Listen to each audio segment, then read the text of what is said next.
Welcome to the Go Unpro podcast, a doctor's 52-week journey to an unprocessed life. Now, here is your host Dr. Brent W. Laartz, Associate Professor of Infectious Diseases and Internal Medicine, neuroscientist, and best-selling author. All right, everyone, welcome back. And I welcome myself back too, because I have had a little bit of an extended break here. Not a break from anything necessarily, but I had a lot to do, busy time for a lot of different aspects of my other businesses that I've had. And when that happens, everybody has that happen, right? So, what happens when you get so busy that you get sidetracked from what you really need to have in your mind as the most important things in life, and that is your health and your family and your loved ones and what really matters. And so I had a lot of help with this warehouse thing. We had a warehouse issue that we had to move warehouses and for one of my other businesses, and that took a lot of time away, less time to exercise, and really was able to keep on my diet, keep at least somewhat of a schedule of sleep times, etc. But I think some of the exercise components took a back seat. But while I was doing this warehouse moving, we were doing a lot of moving. In other words, a lot of movement, a lot of steps. Each one of these days that I had steps, a lot of steps. Does that count really?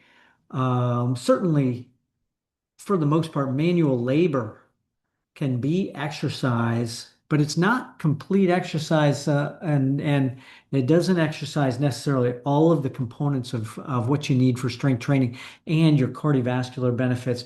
But there was at least some of that there.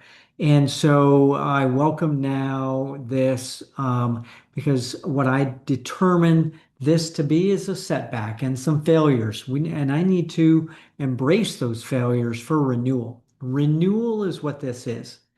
Every setback is a setup for a comeback. I think that was Mr. T or someone like that said that. And every one of these setbacks that I've had, every week, there might be one setback, there might be two setbacks.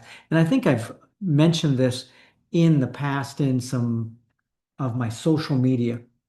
I kind of treat this as like Duolingo. Have you ever done Duolingo and you get a freeze if you've taken one day off, and then the next day you need to use a streak freeze to or to undo that streak freeze, and you can't string two failures in a row, otherwise your streak goes back to zero. Um, if I can do that, if I can make my setbacks only one setback at a time, get back on the horse, get back to where I'm going, get back on the journey, get back on the railroad track, get back where I need to be as soon as possible, then those failures become less and less because you try to string together a string of successes and don't let those failures and setbacks string up into a streak of failures also. So I try to go no more than one day on some kind of, let's say I might have a day where I need to eat something that's not as healthy. When I say need to eat, I don't need to eat that, but somehow for some reason that either convenience factor or something else led to that. And I'm not a robot. I can't go 365 days a year without some kind of setback on the diet, sleep. I had to get something ready by 1 a.m. And last two nights I was up late, so I had some setbacks as far as the sleep. All of these things are learning issues, right? Don't procrastinate that thing that I need to get done that caused me to have to stay up until 1 a.m. to get done with something in order to get something shipped to me that I had to prepare for that. So it's nothing but feedback, right? So I had some great feedback over the month of March into the month of April. Here we are at week 8. Here's where I want to be this week. And so that once per week failure, maybe I'm trying to get to 6 days out of 7 with all of my 5 facets of this unprocessed life. And, you know, that reminds me about Winston Churchill. Winston Churchill once said, "Success is stumbling from failure to failure with no loss of enthusiasm." I am so enthused about this journey and about what I can do. It just really just permeates throughout me, just vibrating and getting me into a frenzy about what I need to do for the rest of my life to get going. To get going, I know that I've been relatively healthy in the long run compared to other people, but I know that it's not enough. Okay. I know that I know many patients, many friends, many family members who seemed like they were healthy. Maybe they weren't that overweight. Maybe they were had a pretty good diet. They had some exercise. They said they went for walks or whatever. None of these people lived to be 100 years of old. None of them escaped life without certain health effects, cardiovascular disease, dementia, diabetes. I always thought my parents were healthy. Growing up, I thought they ate well. They ate what was maybe thought to be a whole food diet, but then in thinking back on it now, macaroni and cheese became a staple in our household, and spam and that kind of thing. And my parents bought into the whole industrial revolution of convenience made for our ability to have time for other things and family. And that was very important to me. Our family had a lot of time to spend together, playing in the backyard, playing on the river, playing with water skiing, playing with a lot of different and camping. We took a lot of trips together, but the corollary to that was the need for something simple for some of the diet things that they did. And then they ended up having diabetes in older age. And I'm sure there's some genetics there that I have now in me that I need to assess because I am almost pre-diabetic, or at least at the last time I did blood work, and I need to correct that. And so that's where I am along the journey. Week 8 is getting close to 1/5 of the way through the year, right? So I'm almost there. We're about 1/6, right? 1/6 of the way through the year. We're almost there. We're almost to, 2 months into this. And um, I'm getting there. I'm proud of what I've done already, but I'm also at the same time not proud of some of the failures.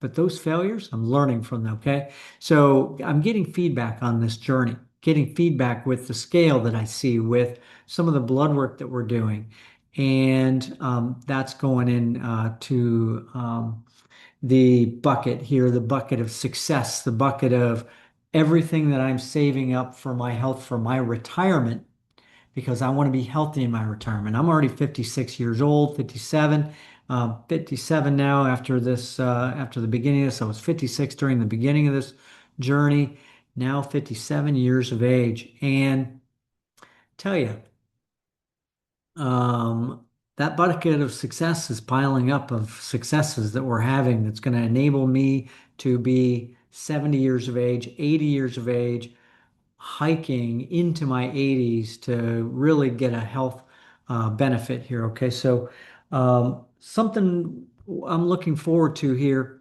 Um, think about this, and that is surrounding yourself with people who are in it for their own health also.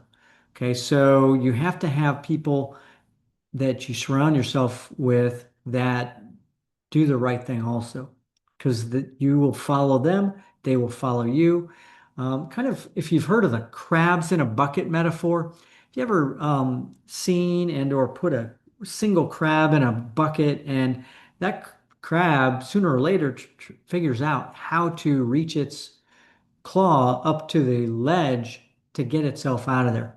But if you set 4 crabs in there and the one gets his way up onto the ledge with the one pincer, pretty soon one of the guys down below, one of those little crab friends, reaches up and grabs him and pulls him back in. And when you have four crabs in a bucket, they don't escape. They all stay in the bucket because that's what crabs do. Okay, so don't surround yourself with those crabs that are in that bucket with you. Surround yourself with the guys who are like, let's say a bear. We've seen bears where the mother bear helps the cub up over the fence, or we've seen other examples in wildlife of people and animals helping people and animals. So seen some people rescuing animals. You've seen other animals rescuing other animals and helping them. A jaguar helping one of its prey that seems to be in trouble. I'm sure that's a little bit altruistic to himself, more so than the other one. He's probably going to have prey that's going to live that he can hunt later on and might provide a meal. But let me tell you, surround yourself still with people who help you along your journey and that you can help along the journey too. Because the more you help someone else, and this is where this community is that I want to build. Okay. I want to build you to help me. And I want to help you with what I'm doing. Hopefully, you can follow me. Don't follow me to a T. Don't follow every single thing that I do because every person is different. I tell this to my patients all the time. I'll tell you, patients ask me exactly what they need to do, and I tell them, or what exactly is going to happen to them along the way with their health journey. And I tell them every single person is different. That N equals one. You learn, each person learns differently. Each person has their own baggage that they bring along to the journey that's going to affect them differently. And I have that baggage. I have some of the things that I've learned incorrectly that are making things difficult for me. And we really need to keep that in mind that just because I'm doing something doesn't mean everybody that is correct for everybody. And just because somebody else does something and it seems like a success, and that gets me to my next thing because we're going to talk in Sunday Science pretty soon. We're going to talk about testosterone, and I think that while there is a lot of data and common sense for the use of testosterone replacement therapy with aging, there is also a lot of data out there for longevity that suggests that lower testosterone is actually better, and certainly too much testosterone is certainly a detriment to longevity. But it seems intuitive that testosterone replacement would help overall the quality of life. There's a lot of data for that, and there's a lot of data for increasing muscle mass and increasing lean muscle mass for this. But we're going to talk about the actual data to show that potentially longevity is not a friend of testosterone completely. Now, with that said, that's not for everyone. And testosterone replacement is not for everyone, and neither is no testosterone. So I'm speaking with physicians and my medical care practitioner to talk about this on a annual basis to assess that need. Okay, um, so certainly don't listen to things that are out there in the media, out there in the social media, because one person is going to show you, oh, I'm on whatever medication. It could be creatine, it could be testosterone, it could be a lot of different things. And they will say, I've got such success because I've lost weight, etc. Um, we don't even know if that's true. We don't even know what the outcome is. 5 years later, that person could have a heart attack because not necessarily because of that intervention, but because of every other thing that they do might impact that. And so the more I feel like I stick to a mind diet, the Mediterranean diet, less meat, less processed food, more vegetables, more fruits, and the more I stick to a sleep schedule, the more I stick to a movement schedule and connection, the better. Okay. And then also we're reducing plastics. So the five pillars of our unprocessed journey. Okay. So here's this week, week eight.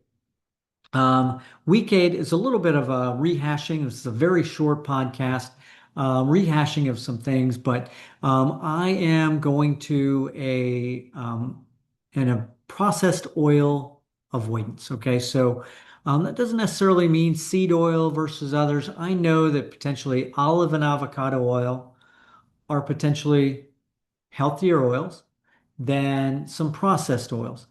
And we all know that, oh, you can't use olive oil with really high heat. And so I'm also trying to decrease the number of the high heat of cooking and also trying to avoid oils also to a degree, all oils.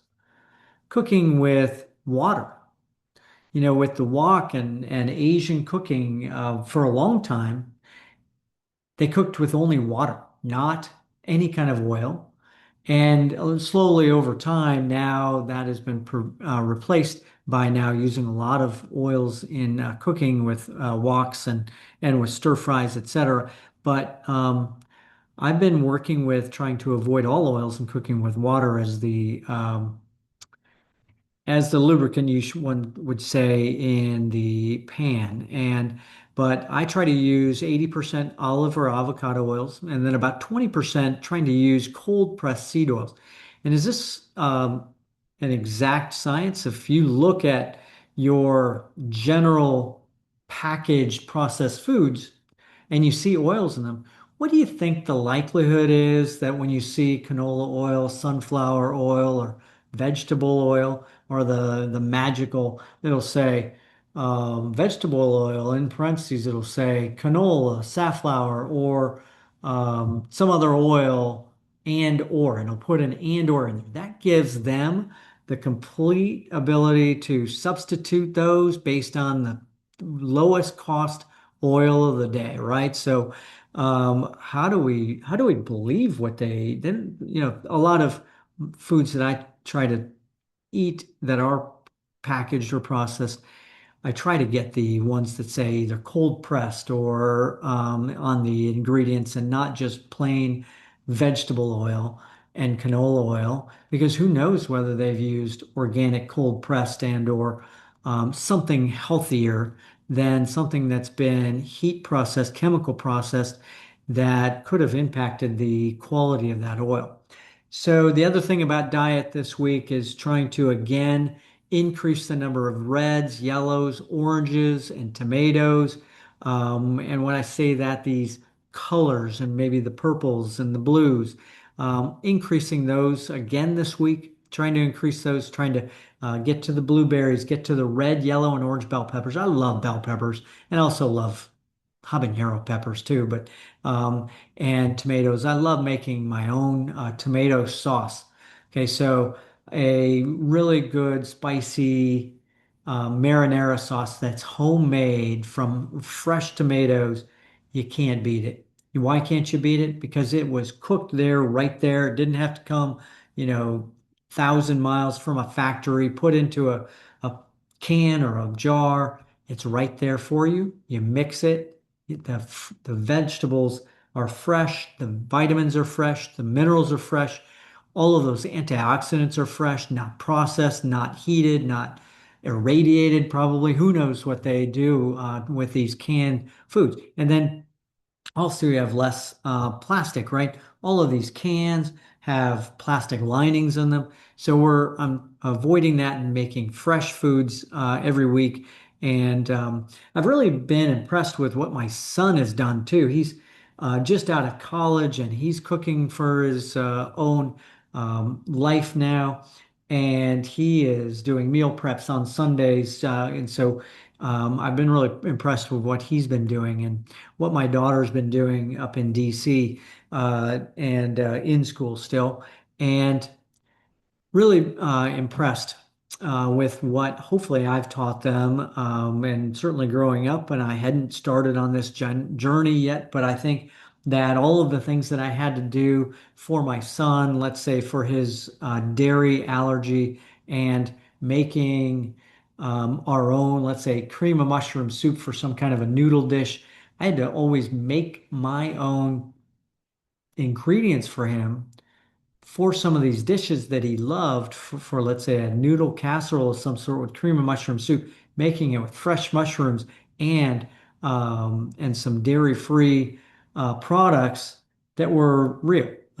Some dairy-free products out there are not very real, and it's kind of disappointing when I read some of the ingredient lists, and I eat a lot of dairy-free yogurts, and but I think they've really taken after this whole journey as well. So it's exciting to watch that. Okay, so movement. We are really this week. I am concentrating on finding friends to run with, and I found my girlfriend also has helped me a lot with this, trying to get me out on the road, out running.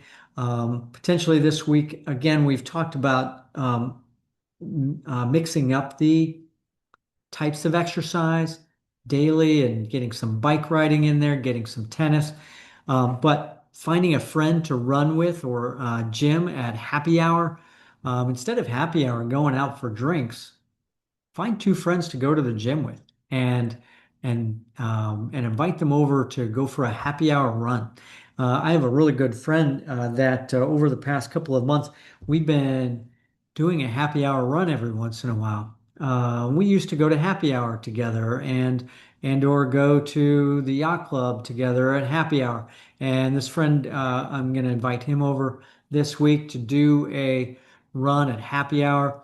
And again, we talked about movement being 6 days a week, maybe a 7 day walking challenge, getting out there if you need to get that minimum 10,000 steps. So we're working on getting to that time frame.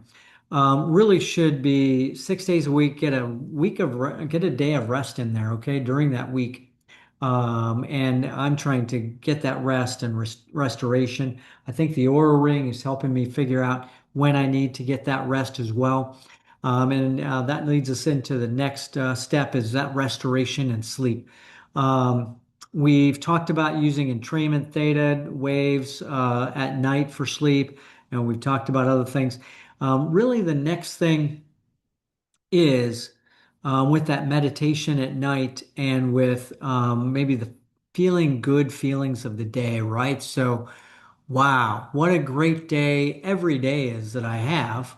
But you know what? There are stresses. I had a stress recently that turned me off a little bit, and I really had to recover from that and get the mindset back, the positive mindset, because there was somebody around me that really just struck a negative tone, and I really had to think about it. I really had to um, concentrate on getting that negative out from somebody else.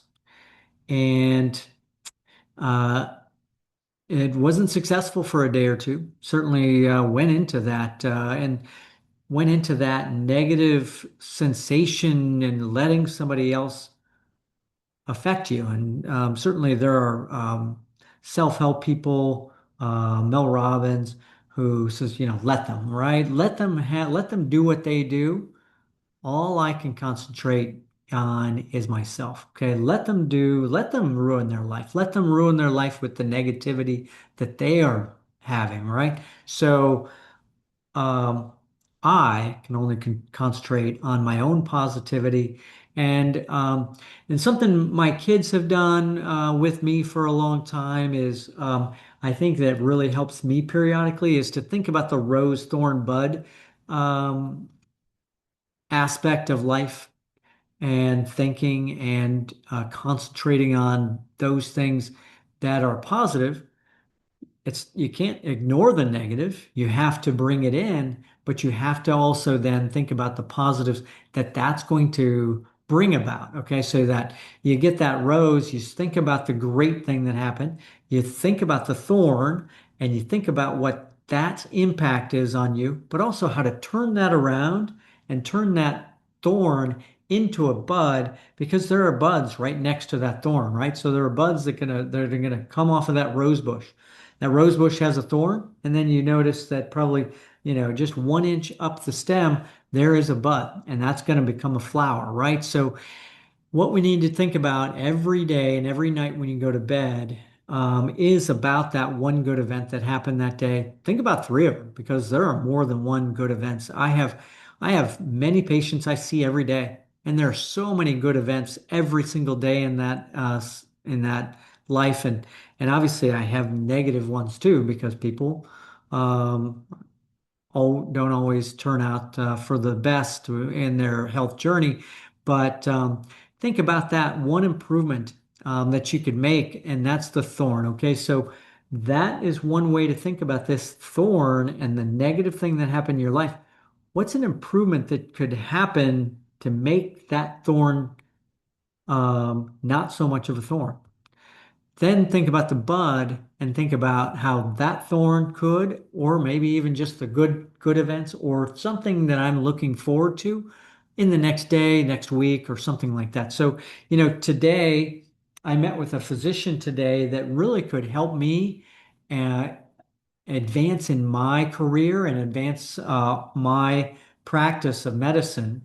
And really was a positive meeting. This person is someone I have looked up to for a long time. And so that meeting went very well. Okay, so that was the good event today. And I'm going to think about that today when I go to bed and expound upon that in my brain and about what that's going to have for the future for me and hold an abundance that's going to come to me because of that meeting that I had. Obviously, I could have stuck to exactly what I was doing on a daily basis and had blinders on and not tried to improve things.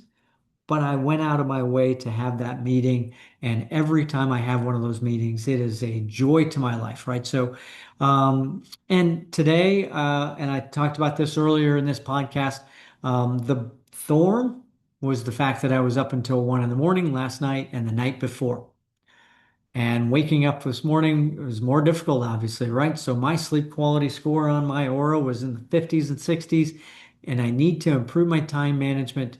And that is one that thorn can turn into an improvement because I can improve my time management and not procrastinate doing that one thing that I needed to get done. And obviously, I'm busy. I am running a few different businesses, running this podcast, and I have an author event coming up and book signing event. And so I am so busy that sometimes life gets away from me. But as long as I can limit that, nip it in the bud, and get back to what I need to, then everything is better. And I'm thankful for my morning routine, my bedtime routine as a usual basis. My real bud here is something that I'm starting to plan, and that is looking forward to visiting my daughter in Paris, and I'm making preparations for that, and I can't wait. And that is something I'm looking forward to. I'm looking forward to getting to Paris, and I love Paris. I love France. I love any of the different places that I visit on a monthly basis. I travel a lot, and everywhere I go, myself, my girlfriend, my kids, we all meet people, and we love taking away different things from people. So that the rose, thorn, and bud that I'm going to think about, that's going to help me in my sleep. Gets rid of You really can't dwell on things that are negative during your sleep because that impacts things. That meditation, that thinking about the rose, thorn, bud impact on my life. The other thing that I'm going to impact into my nightly routine, in addition to meditation, is a 4-7-8 breath.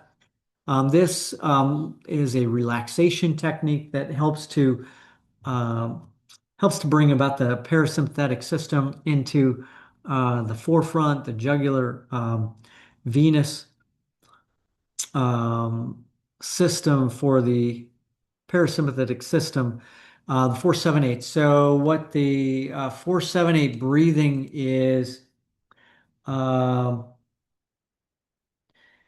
is a way of breathing that that relaxes. It your what the idea is to hold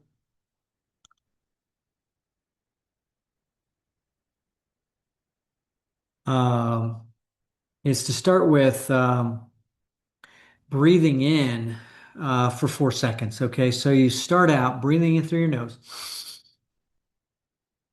Okay, so that's 4 seconds. And then you need to hold your breath for 7 seconds. Okay, so, and then exhaling through your mouth for 8 seconds. So that inhaling for 4 seconds and then a prolonged exhalation brings about the parasympathetic system, calms the mind and the body, and it helps you during your meditation process. So think about that. So, okay, so we're gonna do this for a second here.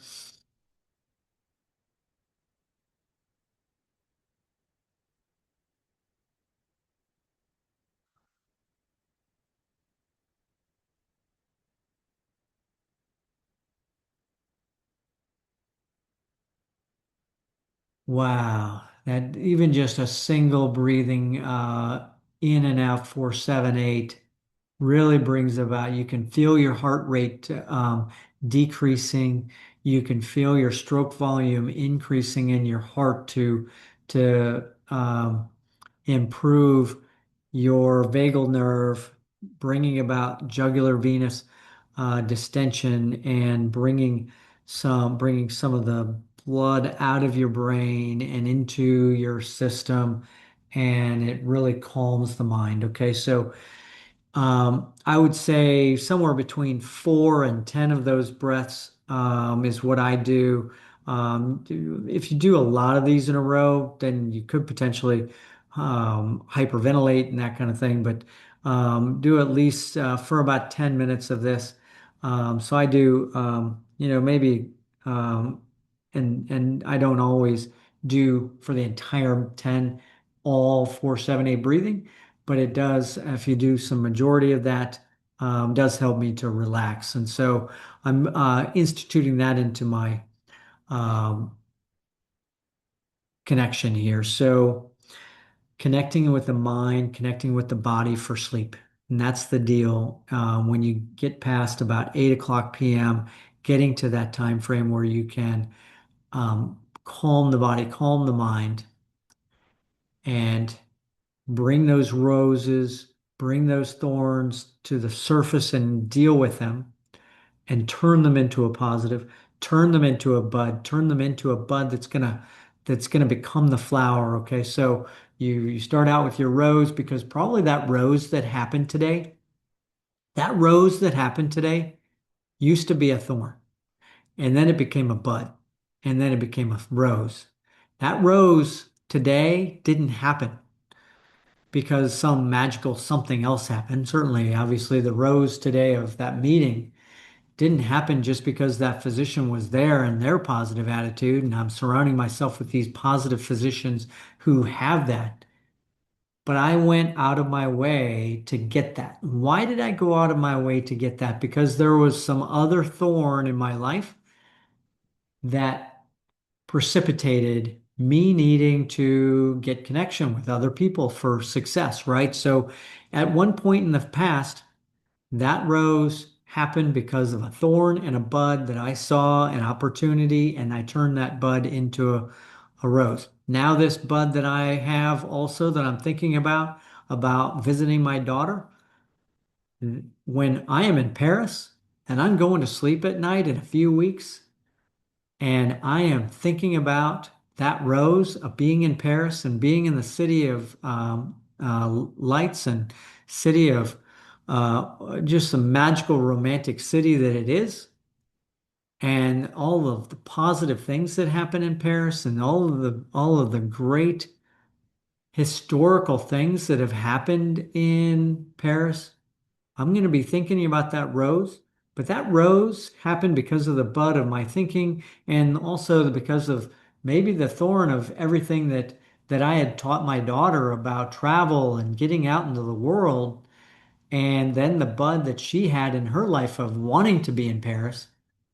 Um, it all comes full circle about these roses, thorns, and buds because thorns in your life, the failures in your life, the things that you think are negative in your life can turn into a positive. Okay. So all of that needs connection, right? So it needs family, and that's the connection. If you have family, we all have family that we think might be less positive, and we might think we might not want to spend time with them, but reconnect with some of that. Okay, so obviously don't connect with an unhealthy connection that is going to bring you down, but connect to it in a positive way. I'm joining some online community meetups, run clubs, Zoom calls. We have the Zoom calls that we've started here to get going with a community. We are starting also something in the future that I can't wait for also, and that's the bud that I can't wait for, is to get out there into different communities, to have some of these longevity community Zoom calls and community actual in-person meetings. And we're going to really do some things during those meetings that will help me to get onto this process of and onto this journey. And so I can't wait for that. And so I hope you'll join me. I think that it's going to be an amazing thing that is going to help us all.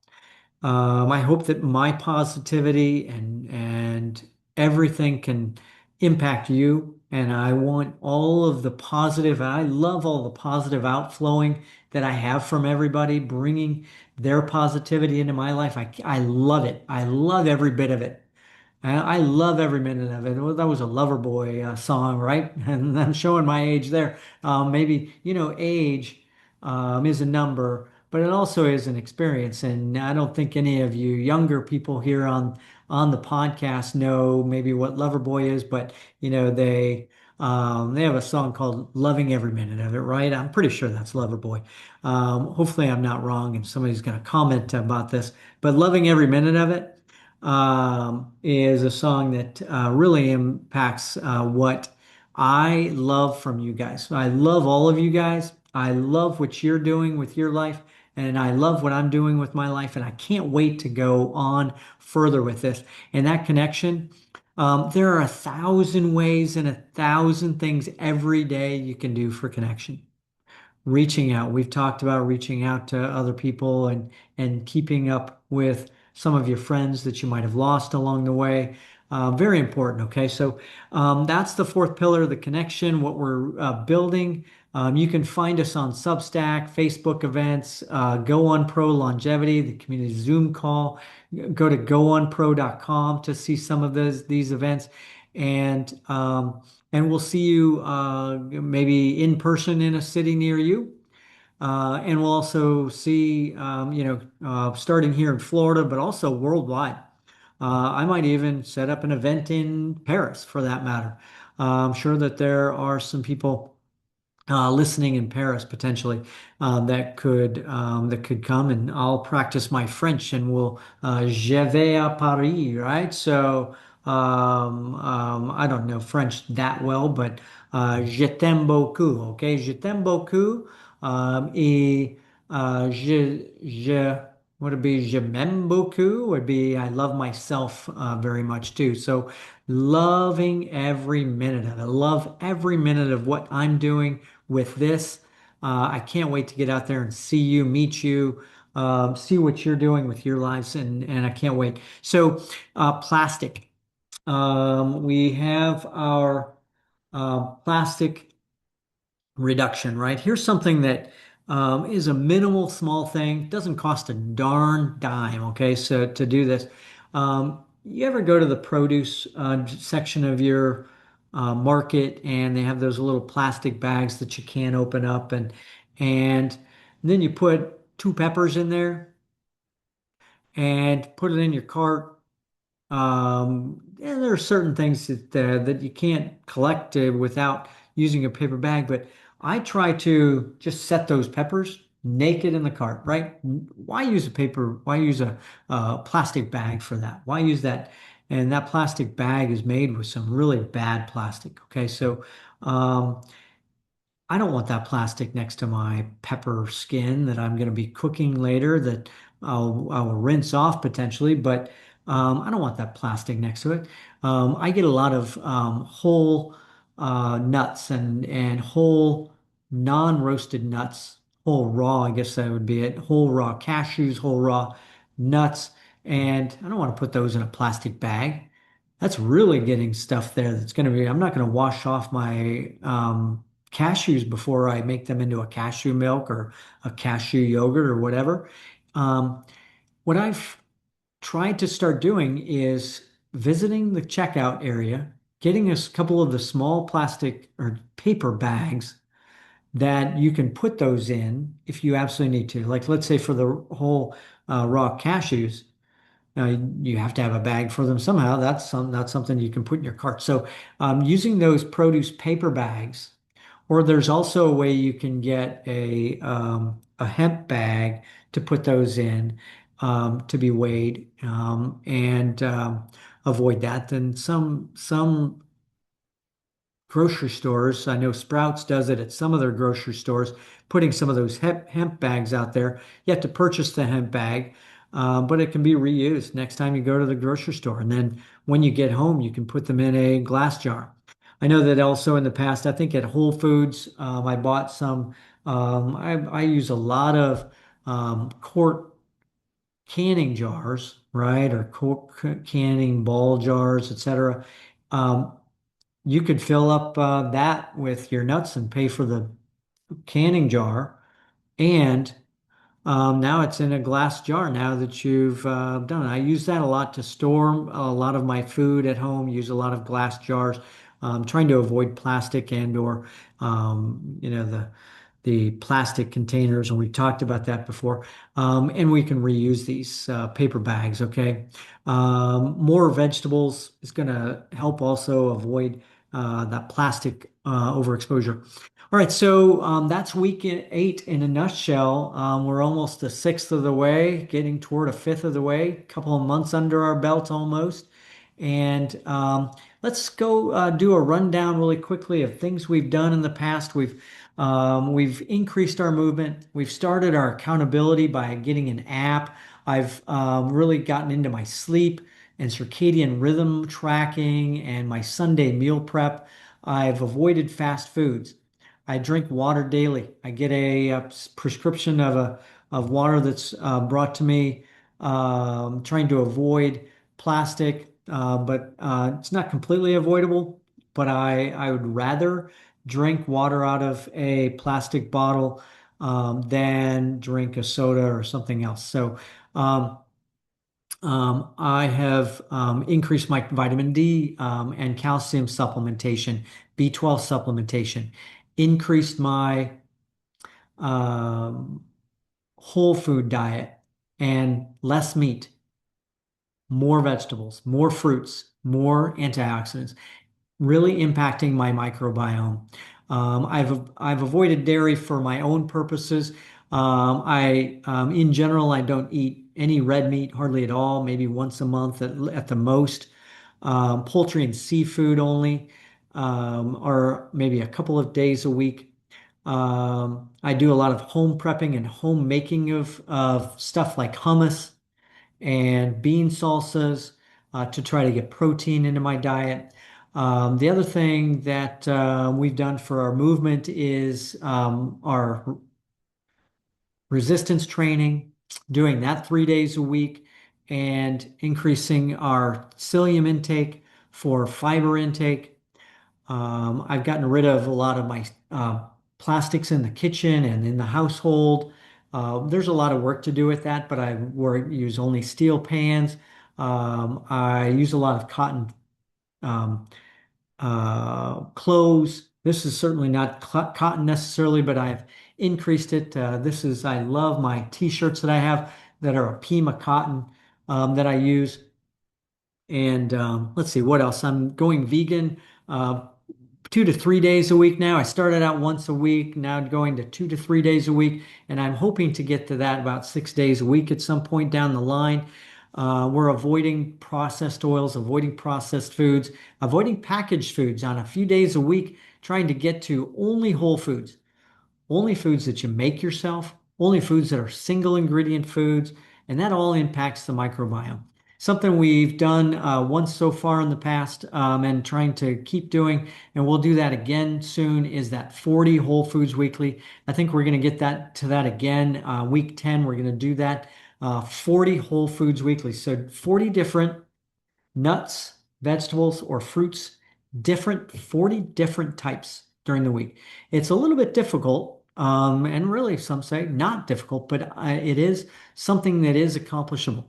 We are using less plastic bags, and for the social connection, we've talked about creativity, painting, and doing some poetry, doing some writing, reading, other things that impact us. So I love that you guys are coming along with me on this podcast, along with this journey.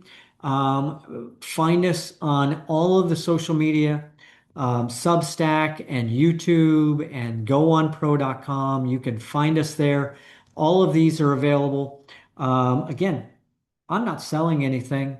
I am potentially, there are some of these things like Substack, they'll have subscriptions that you can pay for.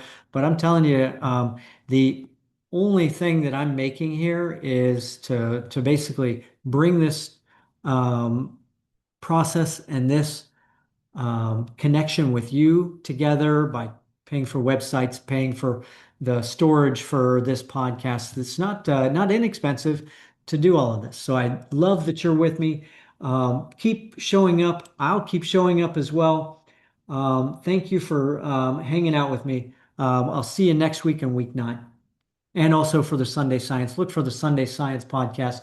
That'll also be next Sunday also on testosterone. Love it. Thank you. Have a great day and be blessed. Be you. Be true to you. All right. I love it. Thank you.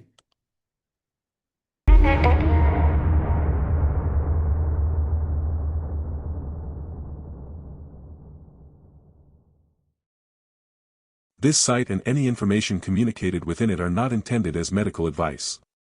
The information herein is not intended as medical care, diagnosis, or treatment of any medical condition. No component of this content, including discussion or comments, shall be construed or implied as establishing a doctor-patient relationship. Before you translate or copy any of the information, diet, exercise, or products utilized herein or on any social media post to your own practice, consult your own research, physician, therapist, or nutritionist for your own health. No warranties or claims are made as to the benefits or risks of any treatments, diet, exercise, or products herein. Research any treatments, diet, exercise, or products thoroughly before trying for yourself. Referral, affiliate, or advertising fees may be garnered by this site.